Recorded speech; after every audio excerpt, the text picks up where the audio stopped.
All of you are most welcomed in my lecture video। तो जैसा कि हमने अपने पिछले लेक्चर वीडियो में रिलेटिव प्रोनाउंस के बारे में डिस्कस किया, आप लोगों से जानकारी शेयर की। तो रिलेटिव प्रोनाउंस में तमाम सारे ऐसे रूल्स हैं, तमाम सारे ऐसे इलस्ट्रेशंस हैं, एग्जाम्पल्स हैं, क्वेश्चंस हैं जो कि बनते हैं और जो परीक्षा की दृष्टिकोण से बहुत इम्पोर्टेंस रखते हैं। तो उसी सीक्वेंस में इस लेक्चर वीडियो में भी हमने रिलेटिव प्रोनाउन को ही पढ़ाया है।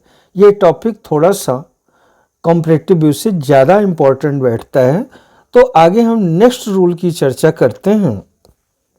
बहुत सिंपली हमने बहुत ही सहजता से, बहुत ही फ्लुएंट तरीके से, स्पॉन्टेनिटी के साथ में हमने इसको एक्सप्लेन करने की कोशिश की है। तो आगे नेक्स्ट रूल हम देखते हैं। लिखा है कि सुपरलेटिव डिग्री के बाद दैट का प्रयोग होता है, हु, होम, विच का नहीं। तो जैसा कि आप जानते हैं डिग्री 3 प्रकार की होती है, पॉजिटिव, कंपैरेटिव और सुपरलेटिव। तो सुपरलेटिव डिग्री में बताया जा रहा है कि जब सुपरलेटिव डिग्री का यूज किया गया हो तो उसके बाद में दैट का प्रयोग होता है, ना कि हु, हुम, विच। यानी हु, हुम, विच नहीं लगाना है, इसकी जगह पर दैट लगाना है आपको। कैसे? हमने एग्जाम्पल लिया है, mister Mishra is the most laborious. Laborious की स्पेलिंग जरा देख लें, LABORIOUS, man that I know. ये लेबोरियस में थोड़ा सा यहाँ पर जो है वो बोल्ड कर दिया है हमने, तो इसीलिए हमने स्पेलिंग बता दी आपको। All of you are well known with the meaning of laborious. कोई बहुत डिफिकल्ट मीनिंग नहीं है, लेकिन हमने चूंकि थोड़ा सा बोल्ड से लिख दिया था इसलिए यहाँ कन्फ्यूजन ये क्रिएट कर रहा था। तो LABORIOUS, man that I know. अब यहाँ पर mister Mishra is the most laborious man, ये सुपरलेटिव डिग्री है कि मिस्टर मिश्रा सबसे अधिक परिश्रमी व्यक्ति हैं। किनमें से? जिन लोगों को मैं जानता हूं। जिन लोगों को मैं जानता हूं उसमें मिस्टर मिश्रा सबसे ज़्यादा परिश्रमी, इंडस्ट्रियस, लेबोरियस पर्सन है। ये इसकी मीनिंग हुई। तो यहाँ पर यह बताया जा रहा है कि द मोस्ट लेबोरियस के बाद में ये मैन शब्द लिखा है, उसके बाद यहाँ दैट का प्रयोग होगा। अगर यहाँ पर आपने हु, हुम, विच लगा दिया तो ये गलत हो जाएगा। वैसे विच तो नॉन लिविंग थिंग्स के लिए मोस्टली आता है, तो ज़्यादा आपको ध्यान रखना है कि हु, हुम जो ये लगते हैं कि ये सही है उसको नहीं लगाना है, बल्कि दैट लगाना है। और दैट लगाने पर ये ऑड क्रिएट होता है, ये बड़ा ऑड लगता है कि मिस्टर मिश्रा या वो लोगों की जिनकी चर्चा की जा रही है, जिनको मैं जानता हूं, तो यहाँ दैट क्यों आया है?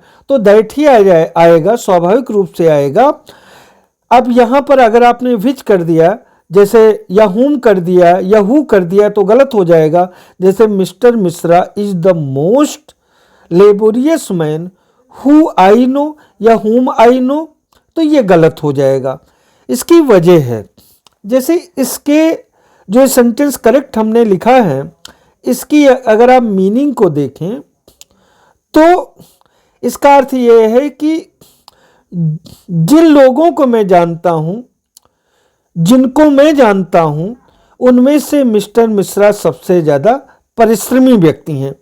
तो स्वाभाविक रूप से ये लगता है कि यहाँ हुम होना चाहिए, यानी जिनको मैं जानता हूं।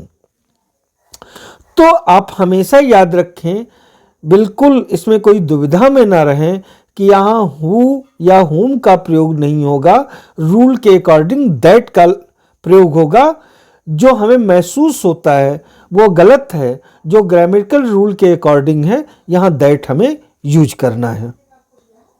अगला इंपॉर्टेंट रूल ये है कि आल का प्रयोग, this is very important rule, आल का प्रयोग व्यक्ति के लिए हो तो इसके बाद हु ऑब्लिक दैट का प्रयोग होता है, ना कि हुम अथवा विच का। कैसे? All who oblique that are interested to do this work can do it. इसका सेंटेंस का अर्थ ये हुआ कि वे सभी लोग जिनको इस कार्य को करने में रुचि हो, वे सभी लोग जिनकी इस काम को करने में रुचि हो, कैन डू इट, वो इस कार्य को कर सकते हैं। अगर यहां पर हु लगा है या दैट लगा है, कोई भी एक लगा सकते हैं आप, तब तो ये राइट है। और अगर आपने यहां कुछ और लगा दिया, जैसे कि इसी सेंटेंस को हमने यहां लिखा है, all whom which are interested to do this work can do it, तो whom लगा दिया या which लगा दिया तो ये सेंटेंस गलत हो जाएगा। फिर से देख लें, आल का प्रयोग किसके लिए हुआ हो, व्यक्ति के लिए हुआ हो, यानी वस्तु के लिए ना हुआ हो, व्यक्ति के लिए हुआ हो, तो इसके बाद में हु का प्रयोग करेंगे या दैट का प्रयोग करेंगे, whom which का प्रयोग नहीं करेंगे। जैसा कि हमने पिछले रूल में ये बताया है कि आल का प्रयोग यदि व्यक्ति के लिए हुआ हो तो उसके लिए हु आता है अथवा दैट आता है। अब इस रूल में हम चर्चा करते हैं कि यदि आल का प्रयोग यदि वस्तु के लिए हो तो इसके बाद दैट का प्रयोग होता है, हु whom which का नहीं। यानी यदि व्यक्ति के लिए है तो दैट भी आ सकता है, हु भी आ सकता है, इसके अलावा कोई शब्द नहीं आएगा। लेकिन यदि आल का प्रयोग सिर्फ वस्तु के लिए हुआ है तो इसके लिए सिर्फ दैट आएगा, ना तो हु आएगा, ना ही whom आएगा और ना ही आएगा which, ये कोई शब्द नहीं आएंगे। एग्जाम्पल हमने दिया है, all that glitters is not gold, ये शेक्सपियर का स्टेटमेंट है, कोटेशन है कि हर चमकने वाली चीज सोना नहीं होती। तो ऑल वो सभी चीज जो चमकती है वो सोना नहीं होती है।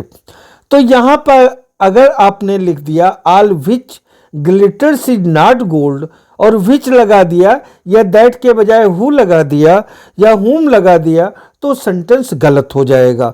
तो ये ऊपर वाला सेंटेंस राइट है जहां दैट लगा है, नीचे वाला सेंटेंस रॉन्ग है जहां विच लगा है। इसी तरीके से all the money that I gave her has spent, यानी कि जो वो सारा का सारा धन जो कि मैंने उसको दिया वो खर्च हो गया है। तो यहां पर दैट लगा है, इसलिए ये सेंटेंस क्या है, राइट है। All the pens that I gave her are new, वे सारी कलमें जो कि मैंने उसको दिया सभी की सभी नई है, न्यू है।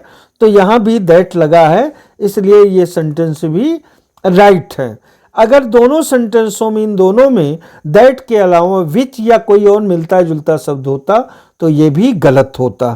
तो इसका आप विशेष ध्यान रखें कि आल का प्रयोग यदि वस्तु के लिए है तो दैट का प्रयोग होगा, हु हुम विच का नहीं होगा। और वो चाहे सिंगुलर नंबर काउंटेबल नाउन ही क्यों ना हो या प्लूरल नंबर काउंटेबल नाउन्स ही क्यों ना हो। तो इसका आप ध्यान रखें।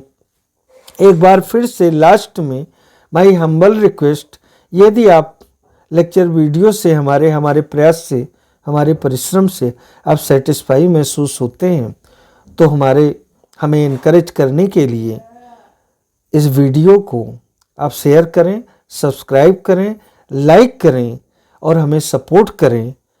Thanks to all of you my dear students.